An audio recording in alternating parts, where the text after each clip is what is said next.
Good evening. Good to see a good crowd here. And this is my usual annual outing to the BIC. Thank you once again for inviting me. Uh, the title of the talk today is it's a bit quirky, but I thought it should be a little quirky because whenever people say things like public space, it means very different things to what I have come to realize, and we all think there is one kind of public space. Most people assume that. But what I have come to realize over the past 15 years or so that I've been engaging with this is that it means very different things to very different people. But the curious thing is that everybody loves public space. That's the only, in whatever way you think that you perceive public space. So today I will talk about a couple of projects that have worked and a couple of projects that haven't. I think it's also important to understand that every time a project doesn't work, what do you learn from that to make sure that the project next to that has some chance of success? Because this is, working with public space in India is like playing 3D chess. The actors are complicated, each character on the chessboard, and it's not a 2D chessboard, it's in 3D. And the horse, the knight, already moves in strange ways in 2D. It goes two steps forward, what we call in Kannada the kudre move, which always comes and hits you from behind. But you can imagine the complexity when it comes to 3D chess, where it can come from where diagonal also and mess you up. And it's a complex dance of people, the citizens, politicians, bureaucracy, finance, completely random, out of the box people who come from somewhere which you didn't even realize to get in your way. And to achieve something like this is it's more a process than a product. So we are used to seeing as architects, we are used to seeing when we come up with something that we actually finish the building and move to the next building. We move to some other project. In a public space, what happens is you can never leave. It's like Hotel California or something. You can check out if you want, but it's impossible. 8 years after I've done Church Street, people are still calling me and saying one stone has come out. It's not like I wrote a drawing and said this stone should come out after 8 years. It's the same problem architects face when buildings leak. 20 years later, after I built a building, somebody will call and say it's leaking. They never think of the contractor and they never think of the engineer or whatever it is who built it. It's always the architect because you are responsible, morally at least. So I'll start off with this slide and saying that Bangalore, curiously, according to one of the things I have stopped to do is looking for certification from what I mean, it's probably wrong to say Western or developed these days, but from anybody else. I think it's time India learned to create its own standards and hold ourselves up to some level of standardization rather than saying we should be like Singapore or we should be like Boston or we should be like somebody else and they are very good and we don't know what to do kind of thing. So this is released by our own government and it says the most livable city in India as of 2 years ago, and the ranking hasn't changed much. We just checked. Is Bangalore. In spite of all the negative stuff that you see in the papers and you see everywhere, this is what is. But if you break this down and if you say what is this 66.70 score consists of, look at the way this survey is conducted. The survey methodology is also important, right? One is the quality of life, which is pretty low in terms of getting around, etc. Economic ability scores almost 80 on a scale of 100. Sustainability actually curiously scores at again reasonably low. But the perception survey of people who come and live in Bangalore is extremely high. Particularly if you speak to people from Kerala who think Bangalore is the surrogate Dubai. If they can't get to Dubai, they at least get to Bangalore. I've spoken to a lot of guys, particularly from there, and if you see a movie called Bangalore Days, made by Anjali Menon, who's a director. It's about a couple of guys who come to Bangalore, and for them, the perception of Bangalore is like a Dubai on the cheap kind of. The way the movie is shot itself, you can tell. Right? So the perception of people who lived here versus the perception of people who have come here in the last 15 years is vastly different. And 65% of Bangalore today has moved here in the last 15 years.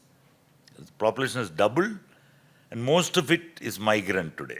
A majority is migrant with no idea at all about Bangalore of the past at all. Most people think Bangalore started same time as Infosys, which is about 25, 30 years ago.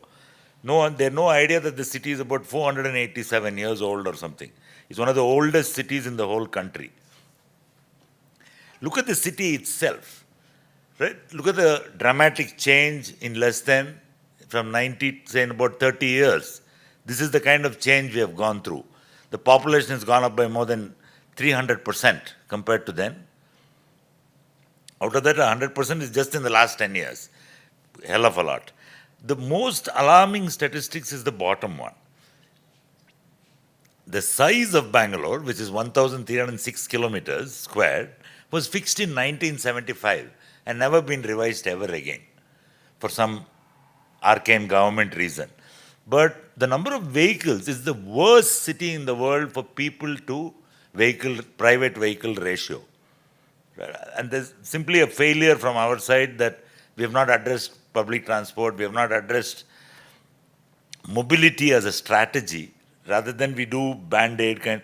We have not been able to denationalize our bus services.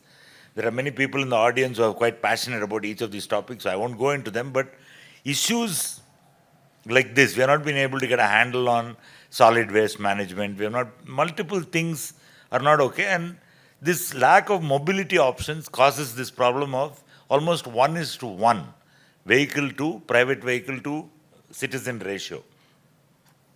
Right? So, what can designers do?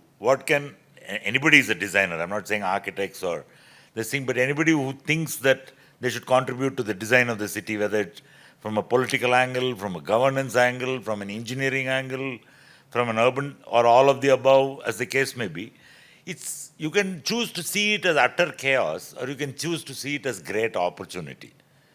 Right? And I choose to see it as the latter. Right? But the city itself, my name is also Narasimhan, and the city itself is actually exemplified by the avatar of Vishnu called the Hiranyakashipu paradox. Why are we not able to do?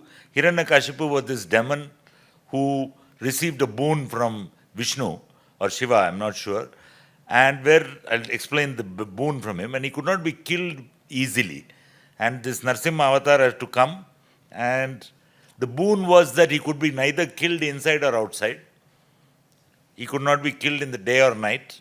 He could not be killed on the earth or in the sky. He had this whole set of stuff where he thought he was safe. He could never be killed, and he was abusing people and so on. And so the demon had to, the Narasimha avatar, which is neither man or woman, man or animal, and at twilight when it is neither day or night, etc., all of you know the legend.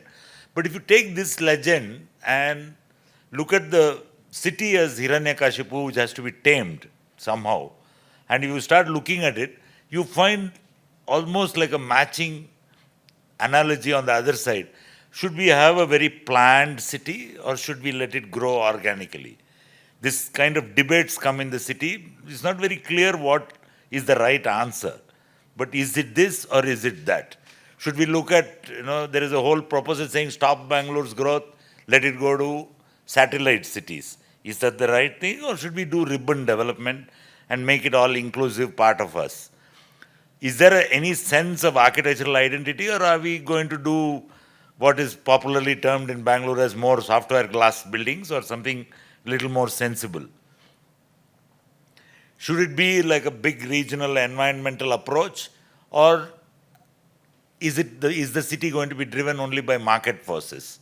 Which is the right thing to do? It's not very clear, even and if you start applying Western frameworks onto this, there are pat answers, but nothing works if you apply it on the ground here. Is it important to move around at high speed in the city, or is it important to move around safely within the city? Which is the right thing to do? etc., etc. Is the city governed by how it looks or the quality of what kind of services that you get living in the city? Is that more important? You don't mind grey infrastructure as long as it's a train which gets you to work on time. Is that more important? So it's a paradoxical kind of situation where probably the correct avatar hasn't turned up, the leader with the vision hasn't turned up in the city yet. Right? And as we work more and more into the public realm, we found that actually there are broadly four kinds of public spaces within the city. Right? There's not one thing.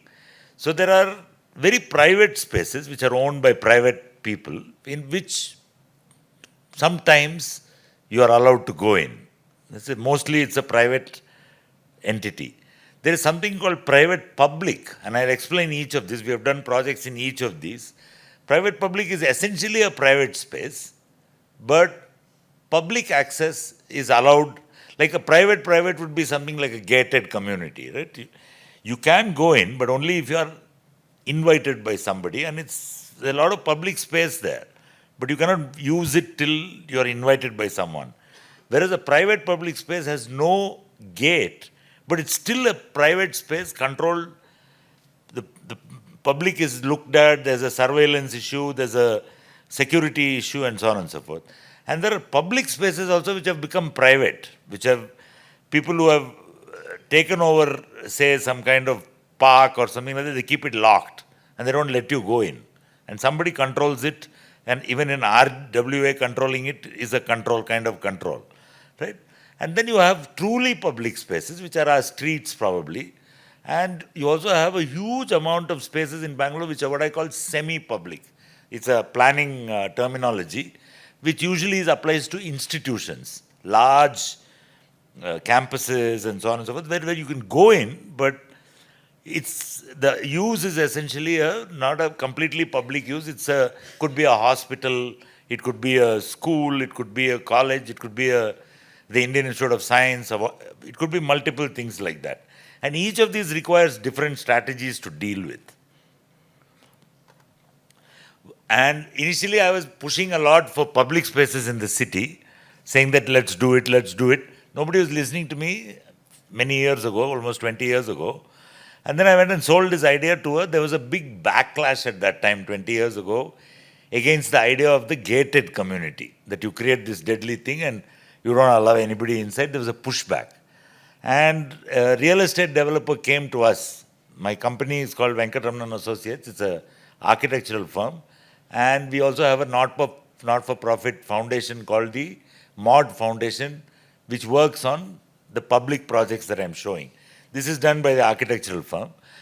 This was a large industrial brownfield site in the north of Bangalore. Many of you have seen it. It's the headquarters of Amazon. There's a mall there and so on and so forth. But the interesting part of this development is not the buildings. The public space in that is accessible to anyone. There is no gated, it's an ungated community. It has no access barrier at all. Anybody can walk in anytime. There's no pressure on you to buy anything in the mall. You don't have to do anything. You can go in, and if you see the place down here, in this area, and in the evening you go, it's full of families and children screaming, there's a fountain playing, and it's like what you think a public space, what you see outside India in many places, that's what it looks like. But it's a private space. It's owned by the developer, and he can at some time decide to lock it off. But he doesn't. It's open 24/7, and you find that all around the lake, and the entire lake, by the way, is all reclaimed sewage. No water leaves this campus at all. Whatever water comes there, including the sewage. And you'll also find that just that little bit, so the experiment worked. That the idea of creating an ungated public community was probably one of the first successful ones. This was finished around 2009. And then I started taking politicians there. I started taking bureaucrats there. I started building, saying that, look, we can do this in real life also. We don't have to make this into a private. Let me do it. It took another 4 or 5 years for them to get around to agreeing to do it. And then in 2015, we started working on this Church Street. Right? Many of you have seen it. Uh, and it took about 1.5 years of advocacy, design, talking to multiple stakeholders. But once the project got cleared by the government, some star shone, we discovered that there was about 8 crores lying in the BBMP under something called the 13th Finance Commission grant. And the grant clearly said for beautification and vitalization of public space. And the money had been lying in the account for 2 years, nobody had looked at it. So we went and caught hold of it. It was almost about 8 and odd crores sitting there. And it had to be used only for that. So we positioned the project correctly so that it fits into that norm, and that money came into, that project became a reality. But then design is one thing. We took about 6 months to study it. It's a complex street, right? It's like a trumpet. It's very narrow at one end and it's quite wide. It's 30 feet at Brigade Road and 60 feet at KC Das. It's like a little trumpet like that. And the first part is, now it's becoming more and more F&B, but there was a common, even now there is probably the only street in India with 6 bookstores left in the whole, and it has a metro station. It has all the elements that would make any urban design student feel very happy. It's got bars, it had 63 bars and restaurants. We did a full survey and we mapped the whole thing, figured out who is where, right? And then we also dig the test pits here and there to check what is the quality of the infrastructure underground, because India barely knows what is above ground. Our maps are just about getting there with GIS technology. But nobody knows what is there in Patal Bhairavi. There's a demon there. Nobody knows what is under the ground in India at all. There's no record in any city for anything. So Bangalore is particularly notorious in that when we started looking underneath, there were 26 high tension cables running under the street. I don't know whether you know what is a high tension cable, but if you touch it, there's no need for a funeral. You'll just vanish in a puff of smoke, like instant cremation. You'll die. And it was 6 inches below the street. And it was an extraordinarily dangerous way to do public infrastructure. And then we said, okay, let's open it up and see. And people have forgotten. It's not even 7, 8 years ago. This was the street, right? The water supply was broken. If I wish I could let you smell it, because it also stinking. The sewage was broken. It was stinking to high heaven. The sewage was flowing in the stormwater gutter. There was no proper water supply. Everything was British. We actually opened the pipes. It said 1938. It had a stamp on it. It's a British era pipe laid there, and it's only 4 inches dia, the entire sewage pipe of the whole thing. And out of 4 inches, only 1 inch there was some flow there, because the rest of it had atherosclerosis made of grease, completely blocked. Like you go to a cardiothoracic surgeon and says all blocked, stent has to be put. No, you can't even put a stent in that. It's so bad, right? And when we dug the street for test pits, this is what we found. That blue thing that bluish wire that you see there, that's the information superhighway of Bangalore, that's the broadband. But everything in one. There is multiple electrical cables, there's sewage flowing in the bottom, and you can see all the heavy duty high tension cables coming in, the low tension cables, every single thing. And also people were discharging directly from the buildings into the stormwater drain, raw sewage. You can see it coming there, all that stuff. And this, we all didn't know what to do. We dug it in 2-3 places and checked. And we took a hard decision along with the BBMP, saying that this is not possible to fix. Let's do brand new infrastructure. So future generations of archaeologists will wonder why there are so many buried pipes and wires under that which go nowhere. It's all been cut in half and replaced it with a simple system which works like this. And what are the bane of streets in Bangalore? The day you lay it, the next day somebody will come and dig it up and cut it, because there's no coordination. All the departments operate in silos. They don't talk to each other. They don't like each other. They don't talk to each other. So what we did was separated one of the big mistakes Bangalore has made is put the stormwater drain next to the compound wall, which means all the pipes, everything has to cross that. So all we did was move that to the middle of the street, to one side, put the pipes and the broadband into ducts with 10 meters inspection chamber, so you can actually add, connect, reconnect, you can do whatever you want without touching the street. There are cross pipes, if any future, this was designed for about a 40, 50-year time span that you don't have to really touch the street again, unless some huge technology change happens, right? And also all the new power, there were about 20 transformers on the street, all that was removed. It had become, Church Street had become the service street of MG Road. All the buildings on MG Road, because we want MG Road to look good, all the junk of MG Road was all put onto Church Street. So we had to remove all that and push it back, right? So I won't spend more time on this, but this was in essence, the simple cross section, and everything is designed for future. When it rains, it clears in 5 minutes. If you have noticed, it drains instantly, if you notice. And this was 6:30 a.m. in the morning. Keep your eye on the Starbucks sign. This is what it looked like, 2017. And keep your eye on the Starbucks. That's what it looks like now. At least it looked like in 2018. So it's a dramatic difference. Again, I'll show you. This is what it looked like, and that's what it became. And it started to look, it also had other tick marks, all the cobblestone pattern. The cobble was laid to slow down traffic, not to imitate some Europe or something. Everybody thinks it's it's not that. And the cobblestones, when you drive on a rough surface, your vehicle makes noise, and like a rumble strip, you automatically will slow down. So how do you make a pedestrian-oriented street? We couldn't eliminate all the cars from here because there were about 30 families living on the street who had their cars, and many commercial establishments who had their offices, who had parking. So it was not that easy. So we made it pedestrian priority. So all the footpaths are minimum 2 meters wide, if not wider. It's 100% disabled access friendly for all disabled.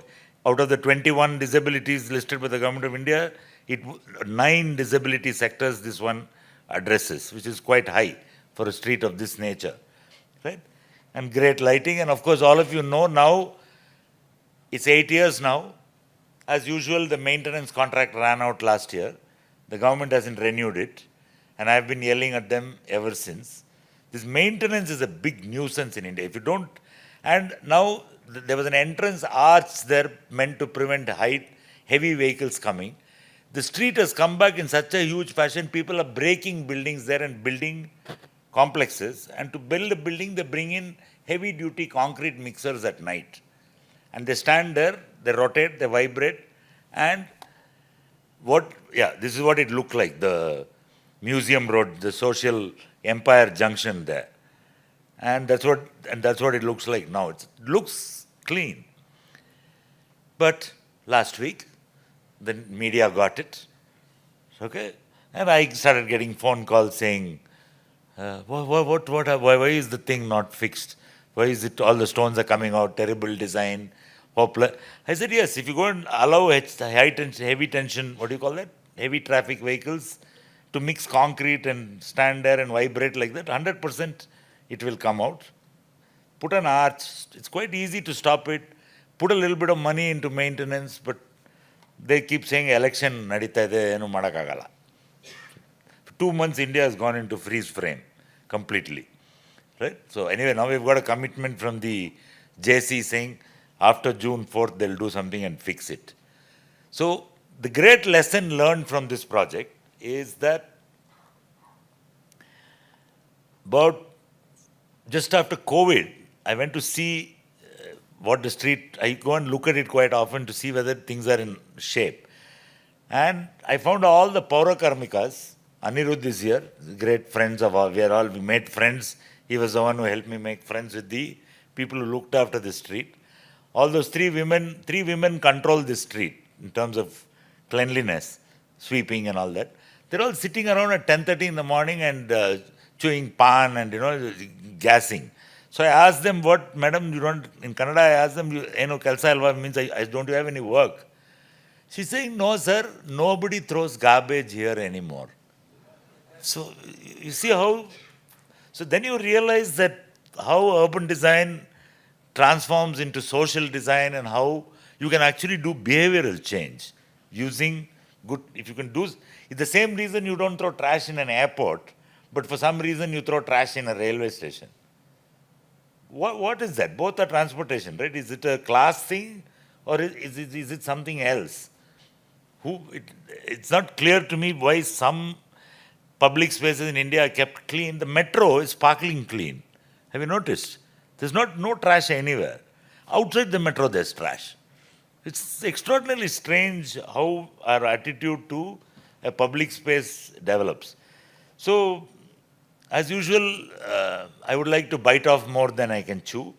So I said, all right, these are the three main lessons. That is, if you bring the public into public infrastructure and not treat it as something that the public is privileged to use or has to make an effort to use, the infrastructure tends to look after itself, as long as you invest in maintenance. Two, why should infrastructure in the city become all grey? Everything, I'm not just the color of the concrete, but even the mood is grey. All our metro stations look like some industrial shed which vacuums people off the pavement, puts them in a train and chucks them out at the other end. No, there's no experience at all of the building, and there are now more than 140 of them in the city. What a waste of every 2 kilometers now there's a metro station, and it's not used for anything at all except to, and all of it is elevated, so it has multiple floors all lying waste. So anyway, that's another project that I'll come to, which we are proposing, which is not yet caught on. The last thing we learned is that you have to build the maintenance into the original contract, and you have to also push the detailed design responsibility onto the contractor. Because if something goes wrong, they always keep saying, we didn't get the right drawings. If it doesn't work, not maintained, later they say, no, it's BBMP says we don't know elections or no contract. So how do you get around all this? So for the next contract, we decided we will do what is called a DBMT mode, which is, only concept is given by the primary designer, but the detailed design, the actual build out, the managing the facility for 5 years after the project is finished, and then only talking about a transfer of asset back to the BBMP. Curiously, the government accepted this, and but 4 years ago, exactly when COVID started, February, March, I think 2020 is when we went into lockdown. 1 week after we went to lockdown, I got a call from the government saying we need to keep work going, people are going to go crazy, so come. And it was great because there was no hangers on at all. We were just talking to the chief minister and to the home minister and at that time. And there were no unnecessary guys, and you could go through the city in 10 minutes wherever you wanted with a pass. So I was called to come and said, come up with ideas. And many years ago, I visited Seoul, in Korea, the city which is called Seoul but has no soul at all. Zero soul, until they brought in something called I'll show you a picture of that later, called the Cheongchicheon, I don't know how you pronounce it, Cheongchicheon or something. It was a flyover in the middle of the city, and they found there's a river below it, stream. And they said, the mayor, who was of course an architect originally, removed the thing and replaced the river back, and Seoul got its soul back. It's a 14-kilometer, I don't know how many of you have visited New York and seen the High Line, which is an old railway track which became the #1 tourist attraction of New York today. This Seoul underground stormwater drain stream has become the #1 tourist attraction of Seoul now. So I said, and somehow when I saw that it was being done 10 years ago, I said, this is probably one direction for how our Raja Kaluways, the main the main stormwater canals of Bangalore, which are now sewage carriers because the sewage system is broken, could be reimagined back to its status as Raja Kalave means King Canal. And right, instead of that, it was a dirty mori full of sewage and solid waste. How do you bring it back? So we came up with this project called the K100 is what every drain in Bangalore has got a number. And K100 is the first drain. It has existed since the time of Kempegoda, right? And it's a drain which cuts through an unusual path. It goes from Majestic bus stand.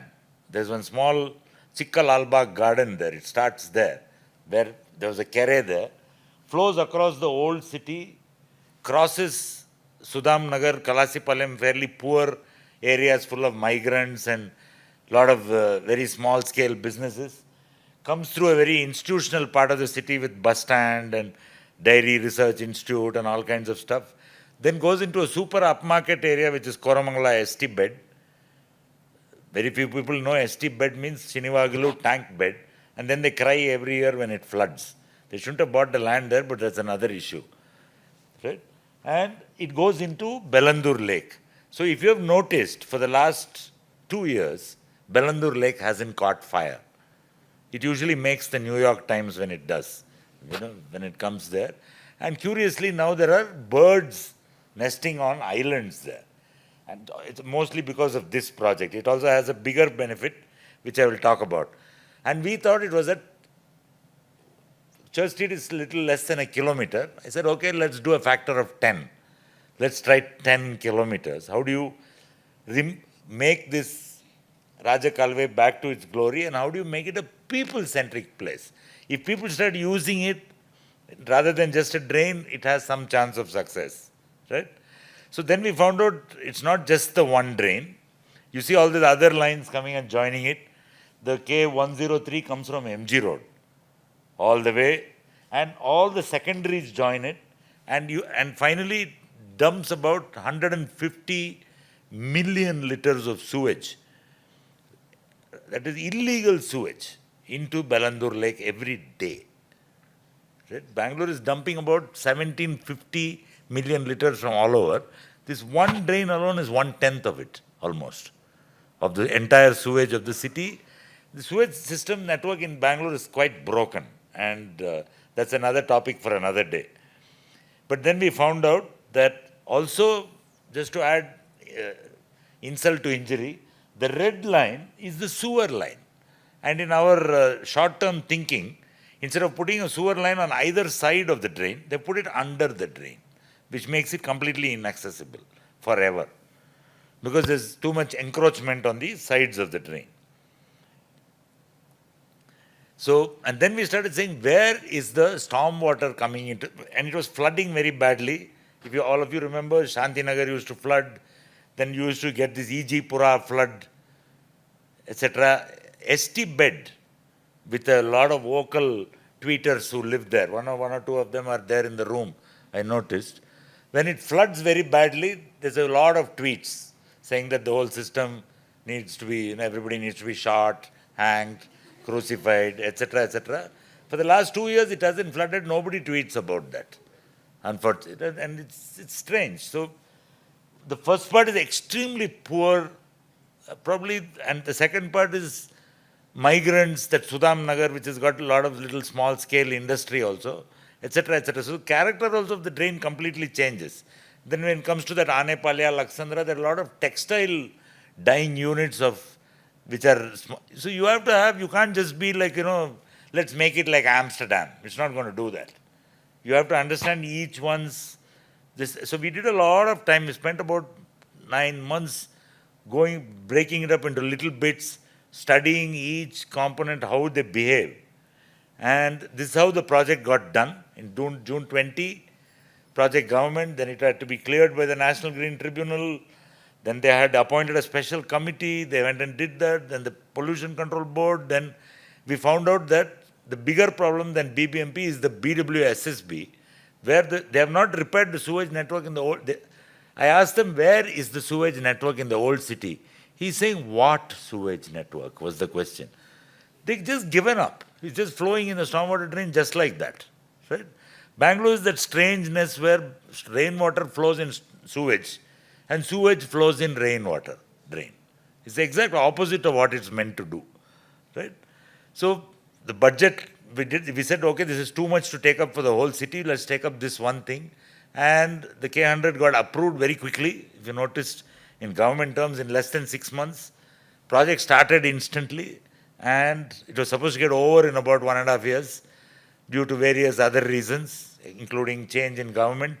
The project is still going on, but that's okay. This was the problem, right? The carrying capacity of the drain, which, see, Bangalore, a lot of citizens are very concerned about the fate of our lakes. And there are 25 lake rejuvenation, lake restoration groups all over, more than that in the city. But nobody is understanding that the junk coming into the lake is coming from the stormwater drain. And unless you fix the stormwater drain, there's no point fixing the lake. It'll just, you see the past 4 days in the newspaper, every single day there is a lake which has been spent crores of rupees falling apart because raw sewage is entering it. I don't know whether any of you have noticed the newspapers over the past 1 week after it started raining. Everything is falling apart. If you do not fix the sewage in the stormwater drain, this lake rejuvenation is just virtue signaling. There's no point doing it. And tree planting and lake rejuvenation is easy virtue signaling. That is not going to work unless you fix this. And what has happened is people have forgotten the memory of a canal. So they think this drain is this kaluve, the canal is actually a mori, what we call in Kannada as a drain, as some place where you chuck garbage and sewage flows. That's what they think it is. And people, they have lifted the toe wall of the drain, 7 feet high wall, and they put a 5 feet high fence above that. People are throwing trash over that, almost 12, 13 feet over that into the drain. It doesn't stop you. So what we did was, I used the same Church Street lessons. What we did was, and also for about 30 years, nobody's cleared the silt. They actually did, and they spent about 900 crores every year. They're doing it this year also. To clear the silt, they take out the silt, put it on the side of the drain, so that when it rains, it comes back inside. So we removed something like about 12,000 loads of silt. The silt had become so hard, it had become black rock, like black rock inside. 30% of the drain was occupied, capacity was reduced to another 30% full of solid waste. So the actual capacity of the drain was only 30%. So when it rained heavily, there is no place for rainwater. It just mixes with the sewage, which is, and another 30% is sewage. Only 10% was the actual toe which the rainwater could hold. They would mix with it, overflow, and then the whole surrounding neighborhood, everybody starts screaming, saying that sewage has entered our house. And they don't realize they themselves are responsible for it because they have been throwing trash, the BBMP has not taken out the silt, and the BWSSB has not done anything about the sewage. So all we said was, take out all the trash, behavioral psychology, bring the toe wall down to 3 feet, remove the fence so that you can look across, I'll show you, right? And increase and put a pathway inside the drain with a channel so people can walk. It only rains 60 days a year in Bangalore. 300 days of the year, it's supposed to be dry. Okay, and we said we'll introduce a sewage treatment plant upstream, and Bangalore is the largest city in the world, not next to a flowing water source. Right? It's the largest city in the world. No river, no sea, no nothing. All the lakes you see are tanks made by human beings. And Bangalore, in 1 month from now, if I can say it, it sounds a bit grandiose, but Bangalore will get its first river. It has never seen. And this will now become, the picture I've shown below, it will be only 18 inches of water, but every day there will be a stream flowing through the center of the city of clean water, in which you can walk next to it. Right? So the capacity of the drain is now restored to 100%. And it's more than enough to take care of. We have done serious simulations. We have gone to the National Disaster Management Agency, run the flow simulation when we have done this, and it works. And in real life, The project right now is 95% complete. Sorry. It's jumping, sorry. 95% complete up to Shantinagar, which many of you have seen. There's a brand new park, almost an acre of park created opposite the bus stand. So people are waiting there instead of in the bus stand now for the bus. It's already that behavior change is happening. And about 50% in stage 2 and 50% is the Koramangala part, which is also more about 50% done. And it should be completed this year, very fairly soon. So what did we actually I managed to pull off? All these things. I won't read it, but we also replaced about 25 bridges along the way, and the bridges all have different character there. All the transformers have been upgraded to modern gas transformers. No more ugly wires, poles, nothing. All the roads are concreted on either side, perfectly lit. All the women are very happy because it used to be full of drunks and third-rate bars and all that is gone. The joke in my office is we are just waiting for third wave Canal View coffee to open anytime, or maybe Starbucks, who knows, right? And all the silt was removed and used to fill up some this thing. And I'll just play a short video for you. It can be used throughout the year as well. A large aspect of this project for us was to bring public into public infrastructure. By simply bringing down the retaining walls, people are able to see across the drain. We created additional bridges, more lighting in order to increase safety. In doing this, we hope that we are able to extend on almost everyday public space in the city. It's important to have neighborhood level public spaces that are open to the public and open 24/7.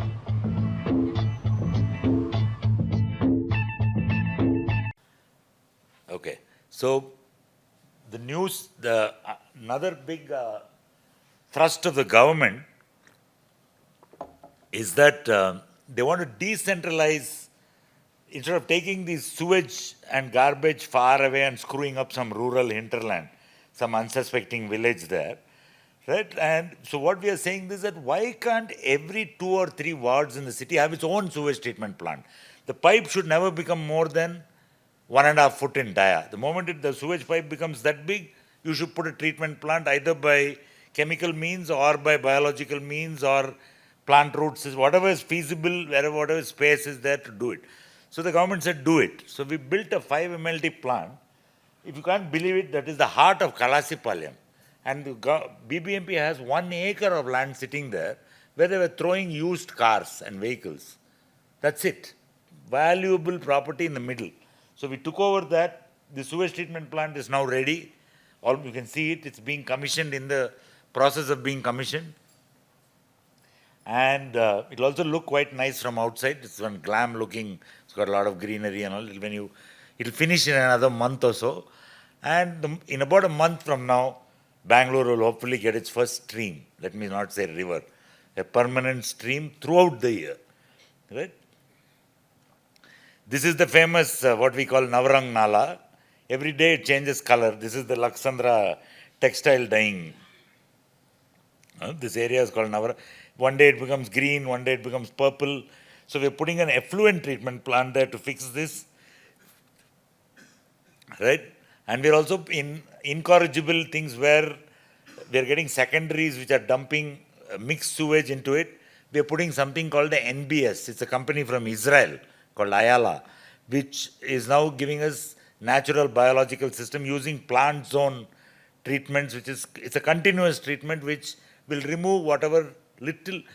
From 130 million liters of sewage today, the flow has reduced to less than 5 million liters. That's like 99% the sewage is gone. And this is the effect of it. What we thought was a simple project with BBMP finally turned out with so many characters, all pulling and pushing in every possible direction. Right? All these guys have to be involved to make it happen. And fortunately for us, the Chief Secretary of the state, the former Chief Secretary, she took a lot of personal interest, did almost like a weekly engineering meeting, project meeting, pushed it really hard and made sure it happened. Right? So what looked like this is Double Road Junction where the Amul ice cream box was, if any of you remember. You can see that is also the power coming into Shantinagar. the main, that this was the quality of it, full of junk. It looks like this now. So stand there, stop there and look at it. That little bit that you see there is that 4 MLD of sewage still flowing. Another 2 months, that is also gone. And that's the bus stand there. What looked like this? See, we have become so used to seeing bad quality infrastructure that you don't even notice it anymore. It's become so irritating. And it has become like this now. People are starting, it's actual neat looking bridge, there's a proper footpath. People are starting to actually use it as a social space in the evenings, hanging around there. You'll see it. What look like this, and those chambers that you see there is the sewage, main sewage of the city runs under this.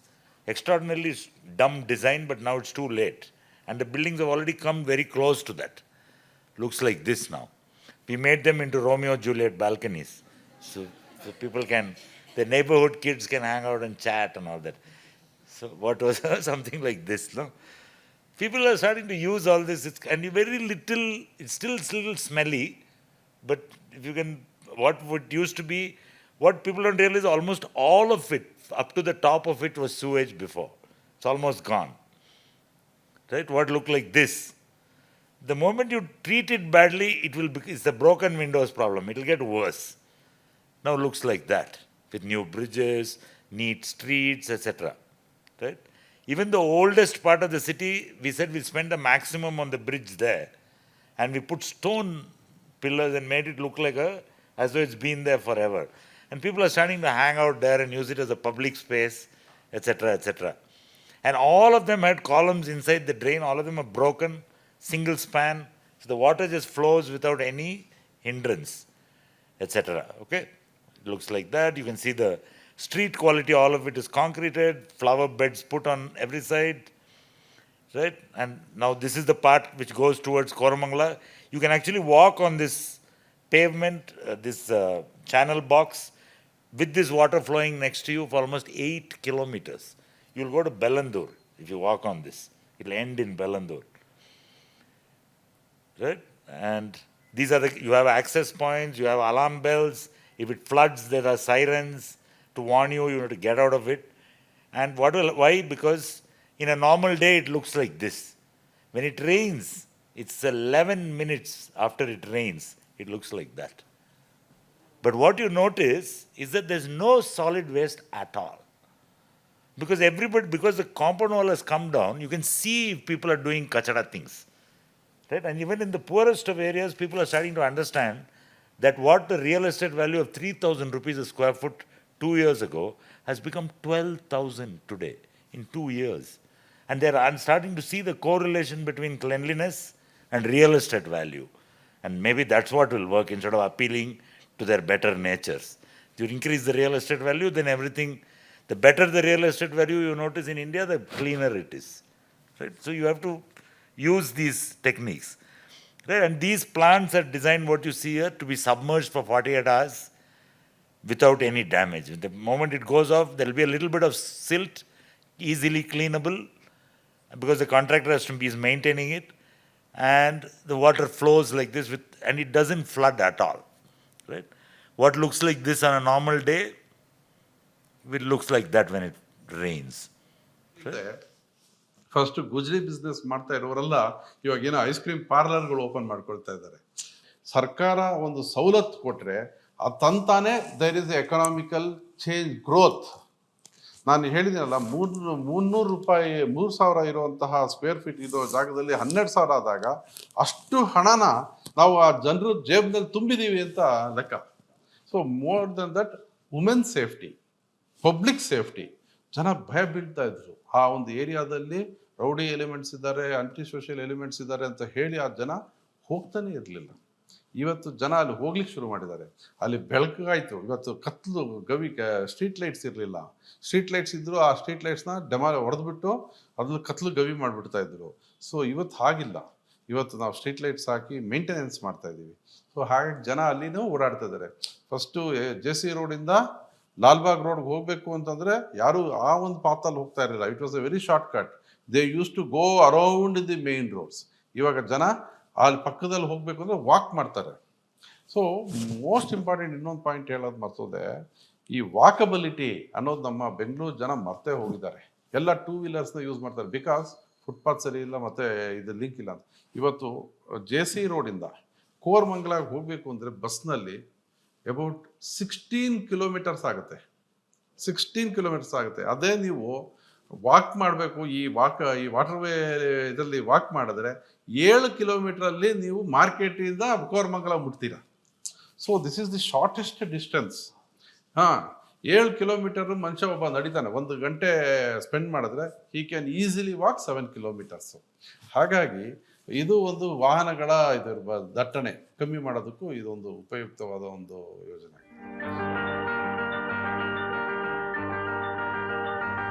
And this is the gateway park now. For the chief engineer of the city to say walkability is important, I think is the greatest behavioral change this project has brought. Yesterday, the chief minister of Karnataka and the deputy chief minister inspected all the flood points.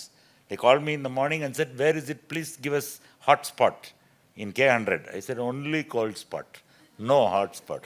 Don't come here. It doesn't flood at all. No problem." Right? This is what happens. And we made a presentation to the World Bank, and I'm glad to say, after spending about 175 crore on this first project, we have spent about 120 till now. We have a little more work to do. And the World Bank has almost given us, the city, 3,500 crore to fix on the model of the K100. The whole city will get done now. And hopefully Bangalore will get hopefully I'm not going to be the only one doing it, there'll be other people doing it. But Bangalore, in about 5 years from now, hopefully, we'll get a 400 kilometer long waterfront throughout the city. And if you want to make some money out of real estate, you know where to buy it now. Right? So what looked like, this was the conceptual view made by Cohort, one company which works with us, fantastic conceptualization of the entry park in front of Shantinagar. And it looks like that today. And please go, and now that moment, in another month, the sewage treatment plant goes on stream, there'll be a river. Please go and enjoy that park in the evenings. There are very good Pani Puri guys already there. Right? Please go and sometimes you need a place in the city which is not a mall, right? Which is, you have to have a joy of being sold nothing. You just want to go hang out somewhere. In beach in Chennai, you go to Marina Beach. In Bombay also, there's some amount of public space on the sea coast, where in Marine Drive or wherever. Bangalore lacks something. In Mysore, everybody betak hogbidtare in the evening. You know what I mean? Bangalore lacks a place, and only place we have is air-conditioned malls, which is annoying, which is, you don't want to be in an indoor environment. Or you have to go to a pub. There is no other social third place to go to. And this will become that. Right? So it's the project, I've kept it simple, but see the level, just I've created a maintenance manual, what to do, how to do. I hope all this is implemented correctly. Also a cross-coordination agency of everybody there to make it work, and spend some money and set up this huge control room inside BBMP, which has cameras, water sensors, and it's monitored every single day by a dedicated team. It's a war room command center there. So to do all this, our institution, the MOD Foundation, has worked on it, a lot of it in pro bono, using a lot of huge technology, LiDAR drones, sewage, underwater drone, all kinds of things. And then the government took some notice and said that, no, we have to give you an honorarium. I said, okay, but I'm not going to ask for it. If you're going to give me something, great. Let us hope that at least some costs of doing it get covered in that. All right. In for a penny, in for a pound. So I thought, okay, now we are masters of the universe. Let's now take Tindi Bidi in Sajjan Rao Circle. We did a little bit of commercial street, more repair work, but the food street, let's see how to fix it. And you think you know, right? Because you've done Church Street, you even pulled off this drain. Now this should be easy, right? This is where it is, in the middle of the city. It's a tiny little thing, it's only 300 meters, right? And it looked like this on the left. Again, same problem as Church Street, broken infrastructure, full encroachment, stinking. vehicles running through it. And we said, let's simplify it, narrow the street a bit, widen the footpaths, put some places where people can sit and eat. That's what it looked like. No, it wasn't in terrible shape, but the infrastructure was broken. Okay, and we just said we'll do this much. Very minor intervention. Not even, it's about 5 crores, the whole project. Better lighting and clean it up. However, and that's what it was looked at night. Everything above there are 42 vegetarian food joints there. Because most of the property is owned by a temple. They don't allow non-veg. Okay, and upstairs is all PG. Every single thing building there. It's a PG paradise of that place. And this is what you can see the general quality. People are encroached badly, etc., etc. Now we said just push it back, simplify it, make it like this. That's what it looked like at night. Ban traffic from 6 p.m. to midnight every night. And now, after 1 year of mooking, they agreed. Now it's starting to look like this now. So slowly, another month or two, it will get over now. And now it's paved correctly. And here we didn't put cobblestones. We're tired of cobblestones because nobody looks after it. It's all done with red concrete, the asphalt, red concrete. And this will now become a model there are 8 other streets in Bangalore like this. Hopefully it will become like that. Right? The footpaths are all correctly done, disabled friendly, and you can see that the carriageway is coming into shape. Another 2 months this should be done. But funnily enough, nobody is willing to wait. The street is open tonight. In that condition itself, everybody is back on the street and people are using it left, right, and center. Right? Of all this, I started understanding this was also a project that we proposed during the same time as K100. We started saying this, why is Bangalore falling apart? Because there are too many parastatals. By parastatal, I mean there's a separate guy for the electricity, there's a separate guy for solid waste, separate guy for the road, separate agency for the water. Everything is separate and nobody talks to each other and everybody has their own data silos. And to add insult to injury, every data silo is in its own format. They won't even talk to each other. Right? It's not normalized or normatized or whatever that word is. So I said, why not? India has 10 of the largest urban agglomerations in the whole planet. And it has all these public properties, greenfield industries within the city. This is 22 acres of land in the heart of Malleshwaram, which looks like, that's where it is. It was the first bulb making factory started in India by this gentleman on the left. It's a private enterprise taken over by the government later after he passed away. And that's where it is, right next to the soap factory and next to that, behind that Brigade Gateway. What you see here, I actually saw it from the top of Brigade Gateway. This is Brigade Gateway and that's the Amazon building. So I saw this one day and said, what is this giant land just lying there? And it looks like that. It has it's an incredible, it has been abandoned for 25 years. It's a dense forest sitting there. But curiously, with all the old factory buildings which used to, the original factory is set up by General Electric Corporation in 1936. Right? And it actually, under all that greenery, all this is hiding. So we went inside, and there are sheds there, there are long manufacturing. You can't make out at all. If you see it, it's completely covered. And if you open it up, that's what you see. So I said, why not make this a double thing? Why not make a center for Bangaloreans to understand? When somebody comes to visit you from out of town and they ask where to go, you usually stop after saying Lal Bagh or Kaban Park.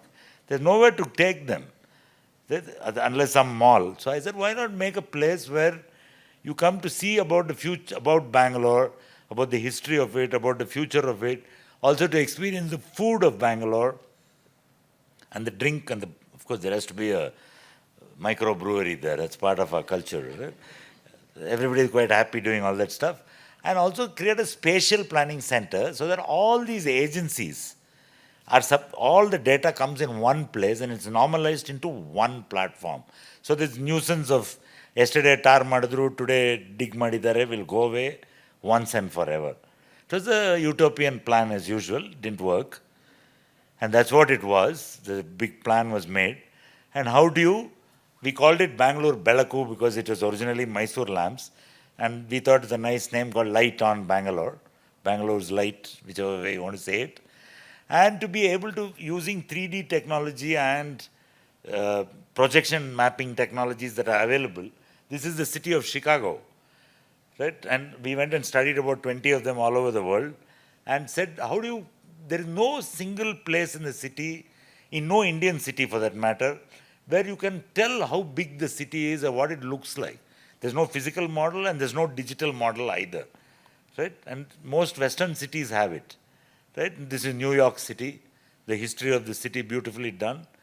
And Singapore is so cute that they have a city planning center for children to plan the city. They treat them, they teach them from this age how to look after the city, right? And we thought, let's make a space to imagine the future. So we came up with this idea of this Bangalore Gallery, and you notice that the huge urban conglomeration, how many dots are there around India? More than 1 million people. And these are the city labs around the world. I thought, let's do one for Bangalore. And that's what it would look like if it was built. Detailed models of the center, plus large models of the city itself, plus a full 3D model of the entire city in these old sheds. It was quite well received. Project got cleared, got a budget. The foundation stone was ready. Mr. Yediyurappa was supposed to come. Then we have one curious tradition in Karnataka and South India called Ashada, which is a bad time. You can't do shit in that bad time. You can't get married. You can't buy jewelry. You can't start. They said Ashada aadmel madana. That's the end of the project. When Ashada ended, so did the government. Chief Minister also got changed. And the new Chief Minister didn't agree. Finished. The whole thing fell apart. But we had made a really detailed proposal how to, it would have given 28 acres of land back to the city, in the heart of the city, and it would have also become a fantastic resource for the city. We haven't given up yet. We'll see. We never give up. Right? And we also made the spatial planning center. You know, the original Bangalore vision, okay, this is what it has become. When Bangalore was set up originally, what you see in yellow was the old city. What you see on the other side is the cantonment. And they had a 13-kilometer planning idea.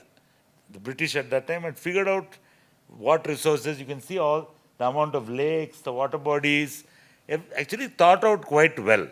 And unfortunately, you see what has happened now. Hardly anything is left in that inner ring. Almost all the lakes are dead. Right? And these are the guys who mess with your lives on a daily basis every day. Right? And the guys in the bottom every day, the guys in the middle every month, the guys in the third layer unseen forces, and the fourth are, I don't know where they come from, but they also have and everyone is working at cross purposes with each other. And there are actually 36 of them. These are the main guys. So if I could bring all this into one place, right, and create a digital twin of the city with all this technology, people don't realize that the 6 top world engineering and infrastructure firms all have their back offices in Bangalore, employ 60,000 people from our city who are designing the cities of the rest of the world. Atkins is here, Arcadis is here. All the big engineering firms of the world, people who do city-level infrastructure, they all have their back office in Bangalore and they're using, so all the brains are here. Our city doesn't know how to make use of them, or rather our government. And I think this would have made a huge difference. Okay? Didn't work, but on hold. Second, we also realized, only 5 minutes left, we also realized that the center of the city has about 42 heritage buildings, almost all on one street, which goes from the old city, from the Tipu's palace, through the old city, on Palace Road, all the way to the Maharaja's Palace. That one road, that Palace Road, Avenue Road, Palace Road, has 42 plus heritage structures. Okay, it also has about 20 educational institutions, some of them housed in educational structures. So we made a plan, it's there in the budget of the Karnataka budget this year, called the Heritage and Educational District of the precinct of the city. as an attempt to preserve this place forever, right? The palace grounds, people don't realize, Kaban Park is about 250 acres, Lal Bagh is about 150 acres. Palace grounds is 450 acres, and you don't have any access into it.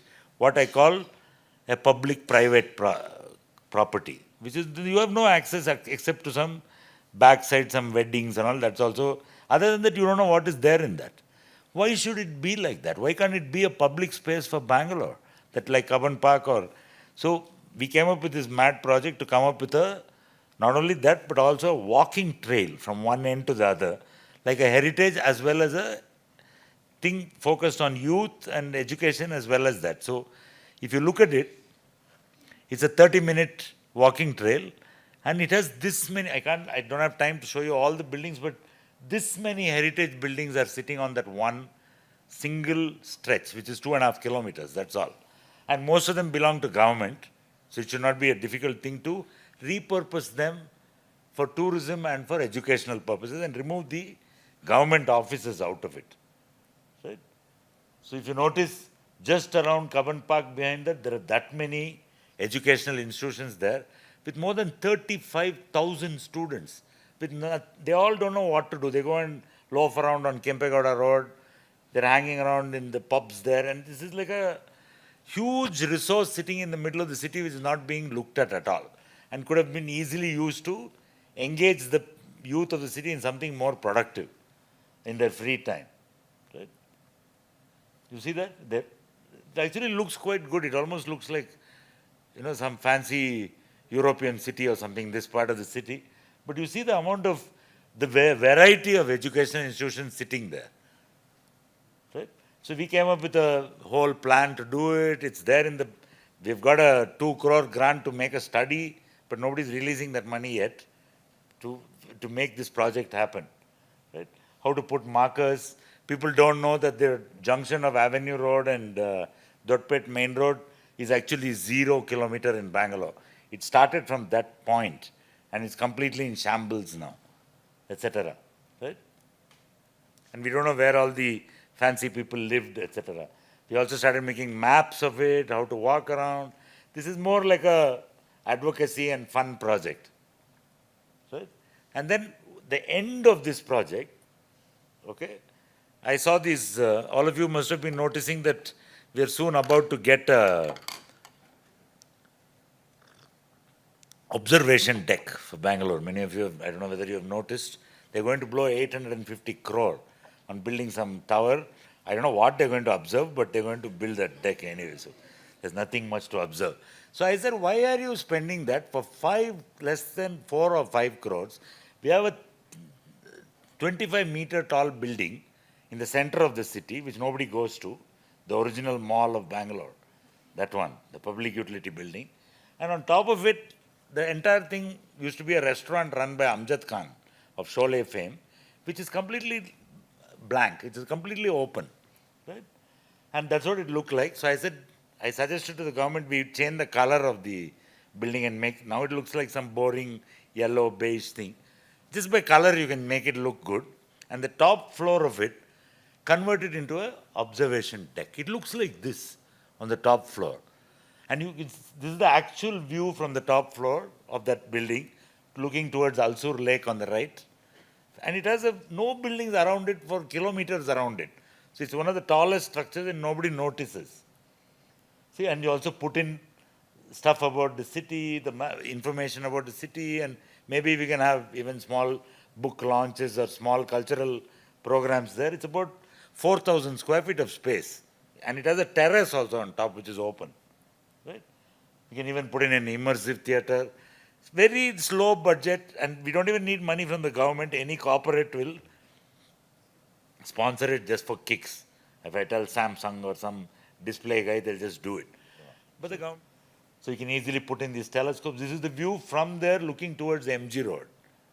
Fantastic views and easily doable into a simple thing in the city. So we keep trying to do these. These are all projects which we do about 20 at a time, keep chucking it at government, waiting for some sympathetic bureaucrat or minister to latch on. And then if it happens, it suddenly happens. Right? And I'll come to the last project. I have another 2-3 minutes. This is the NGF, which you have been hearing about in the newspaper, that, people are, the new government, we had a fantastic plan again in the old government to convert it into a people-oriented place. Okay? And it is the only large green park pocket in the east of Bangalore. And Bangalore hasn't built a public park since 1880 of size. Cubbon Park was the last public park. Nobody's ever done it. This is this was 200 acres now with various guys skinching bits of it, 105 acres of it. It looks like this. Okay, it looks like an urban forest. Nobody has gone inside for 30 years at all. Right? And that's what the sheds look like. This is built by Germans at that time in collaboration with a company called AEG. And nothing wrong with it. It's just a little bit of cleanup. Flooring can be reused completely for anything that you want. And it has about 8 lakh square feet of this industrial space in 100 acres. Right? And the funniest part is, on one side you have Bayapanalli Metro Junction. On that side you have Bayapanalli Suburban Rail, and you also have Southern Railway. Right? And you have a bus stand right there. And tons of parking. So you don't need all mobility options from all directions it has. So people can go in. I mean, what's the last time you've seen a really large rock concert in Bangalore? This, you could do it here, and you could use public transport to bring people in and take them out. Right? So that's what it looks like. I got some drone shots done. These are the sheds. The property goes all where you see the green line behind that. You see all that? There, that's the railway station. See the amount of greenery all this is going to be destroyed now by this current plan of the government. I'll show you what it is. I think some advocacy from the younger people in the audience and younger people of Bangalore is required, saying they can't do this, they cannot destroy this. Easily all these sheds can be repurposed into something like this. You can put a small meeting and convention exhibition center, a food street, move the 100 feet of road of Indranagar into this. You can make as much noise as you want here, because on one side there's the railways and one side there is the army. You can blast music till 2 in the morning, nothing will happen. Also bring in some aspects of Bangalore, traditional creative industry, put in a Karnataka showcase of the culture of the state and so on, right? And also put in some F&B. This was the plan submitted, everybody said fine, and I said also make a 65-acre park in the back. Don't touch anything there. Something like this, like just keep maybe even a community sports center for people to use. And this was the plan. However, all this is going to get destroyed, and that's what's going to come. This is what is being planned. It's done by a Austrian firm called Koop Himmelblau, who's actually a famous architect, I think who has never seen the city. And initially, he planned this. If you notice, the location is shown in front of Cubbon Park. Imagine, the government has the mandate of the people to do what the people want. But the government nowadays, they think if they get a mandate, they can do what they want. I think somebody has to disabuse them of this sense of ownership. They are only custodians among a long line of people. You cannot do whatever you like with the public space of the city. Right? And imagine, they're going to build this and that's a roller coaster at that height. My God. Can you... India, I don't even trust a government-run cable car. Forget roller coaster. Okay, last Chavota project. This may happen now, but there is an interim thing already happened. Okay, Lalbagh has a boundary of 4 kilometers, but you can't see the garden at all. Okay, so we propose saying, don't do that. Don't build this rotten wall. And when you drive, that's what it looks like. Super ugly, right, on all sides. Many years ago, I was involved in the Cubbon Park project. And I said, why don't you put a fence that you can't go through? Right? And that's what Cubbon Park looks like in front of. And if you notice, the grill on top looks like leaves. That's actually sharp metal. You can't, because all the cricket buggers used to run there after the cricket match and screw up the place. We had done this many years ago to stop that. But what is the problem? It has lasted 20 years, this thing. Nothing has happened to it. I've been telling government, why don't you do it in Cubbon Park? Okay, let's see. It might happen. Right? And we're also doing some other projects where in the edges of the city, where we're taking these junctions and replanning the pedestrian movements around that to come up with, sky bridges for people to walk around. I don't know why in Bangalore they put sky bridges with a roof on top, because it rains on the ground also. Why should it not rain when you're walking on a bridge on top? Most of them are done for proxy advertising. But this junction is very complicated, and we're proposing some public spaces around it in Jayanagar. And hopefully this also is under progress, it will happen. Another extremely minor project which is required for Bangalore, on the way to the airport, you see that Kaveri mess. Every time there's a mess there. So we had proposed a small overbridge, turning right from Sankey Road. I won't spend too much time on all this. And last but not the least, by doing all this, we started getting inquiries from the semi-public components of the city.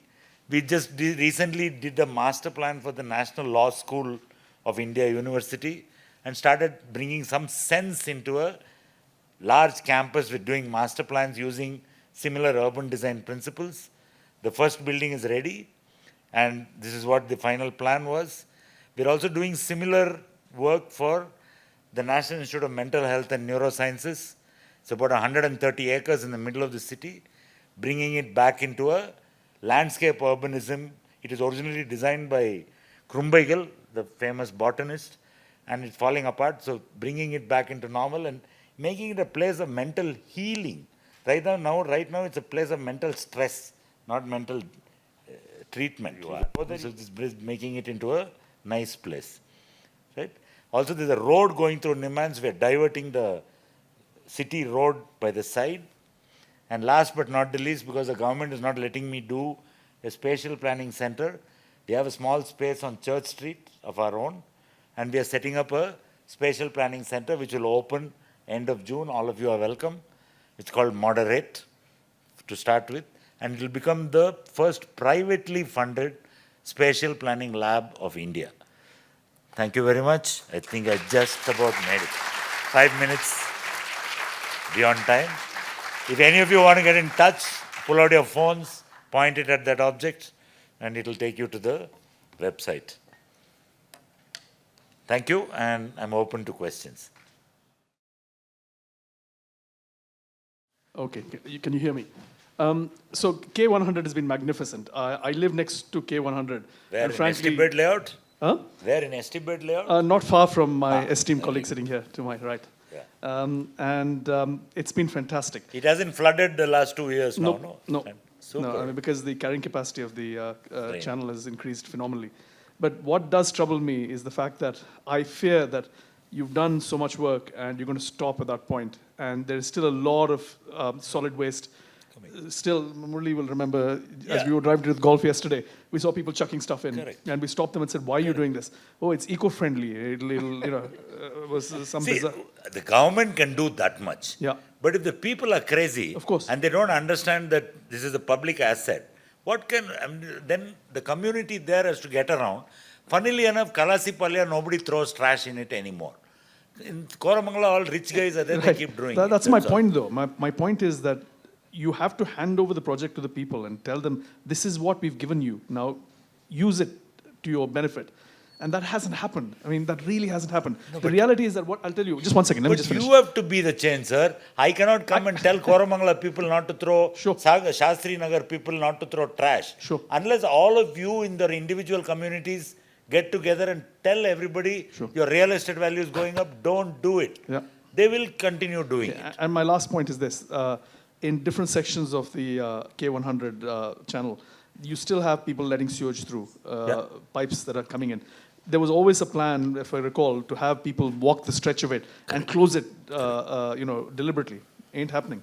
So So I showed a slide saying Ayala system, the system with the national biological system, where we are unable to stop it because the inflow is covered completely. We can't find out who is pushing sewage. So where it comes into the drain, we're putting in a natural biological system, and that problem will go away.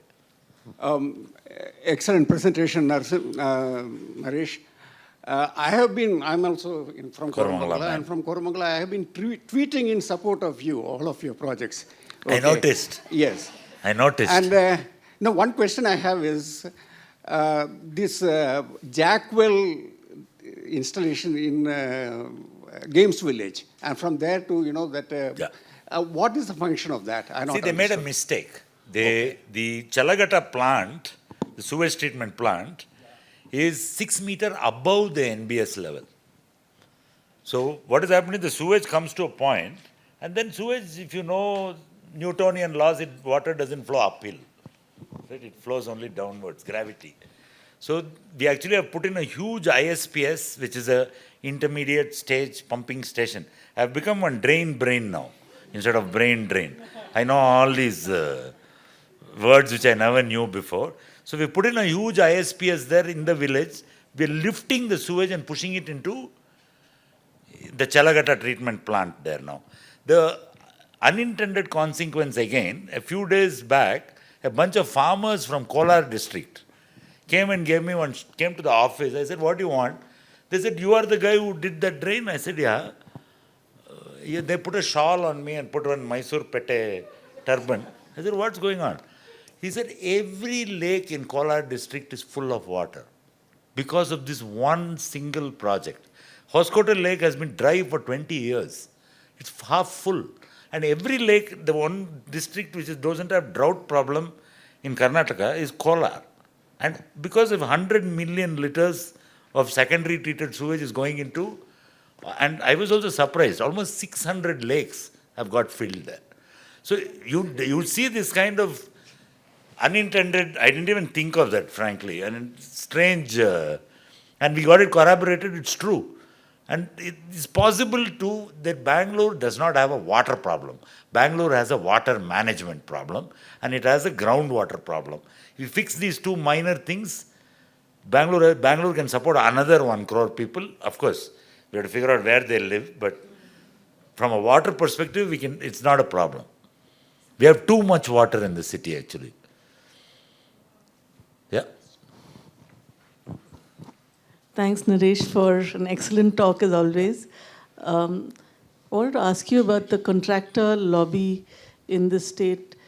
From what one heard unofficially about last year's state elections, one party was willing to pay the contractors what they wanted, another party wasn't willing, and that's why that party came to power.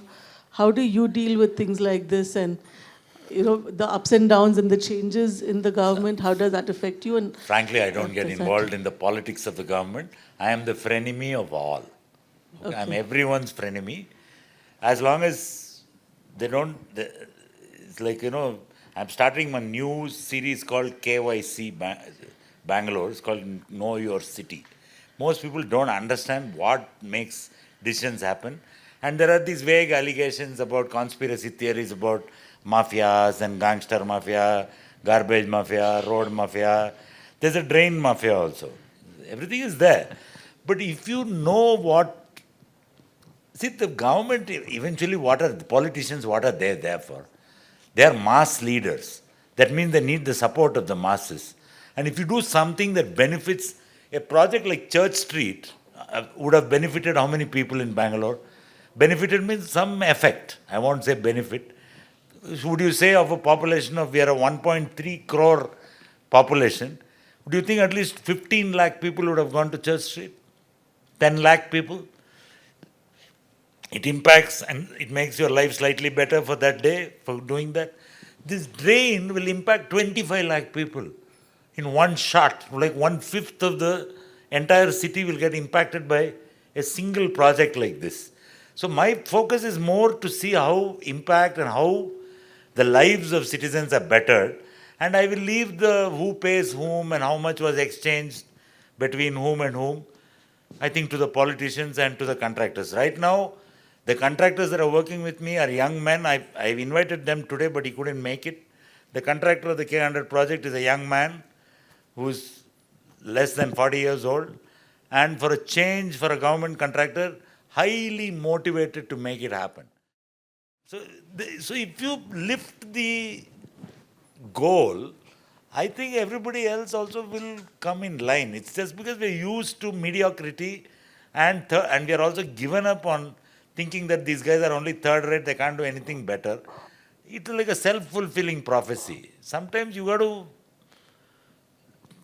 move the goalpost a little higher, and then people will.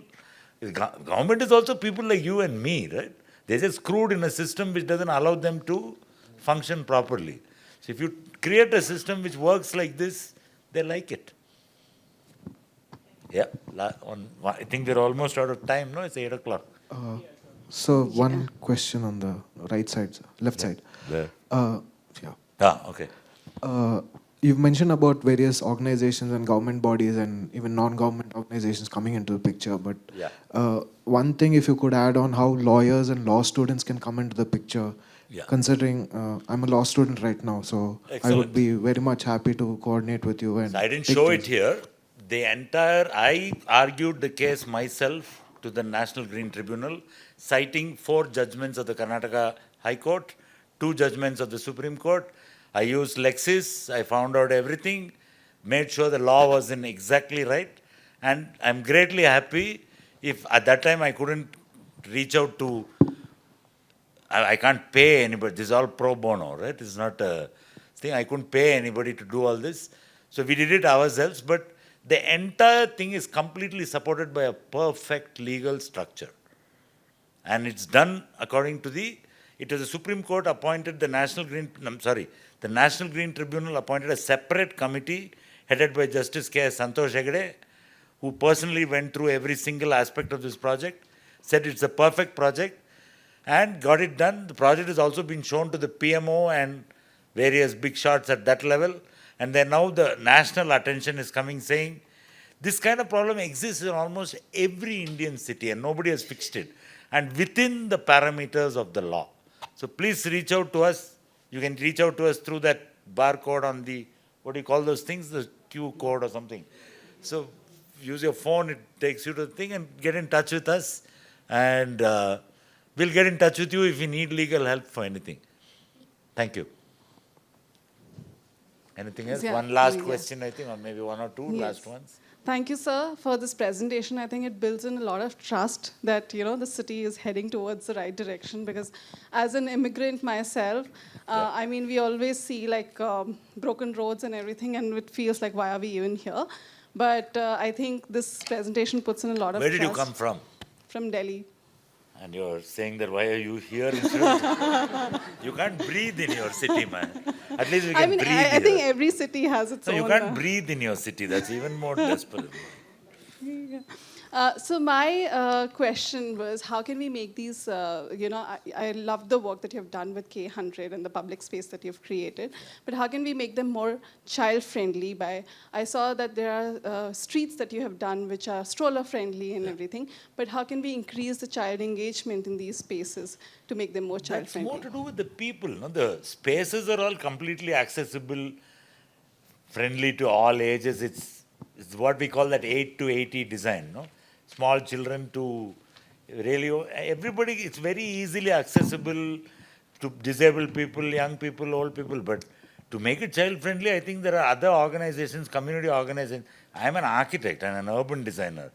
I'm not exactly doing child-friendly programs on a daily basis. And I'm sure there are many NGOs who can start using all these spaces to promote this kind of activity, right? I think it's possible.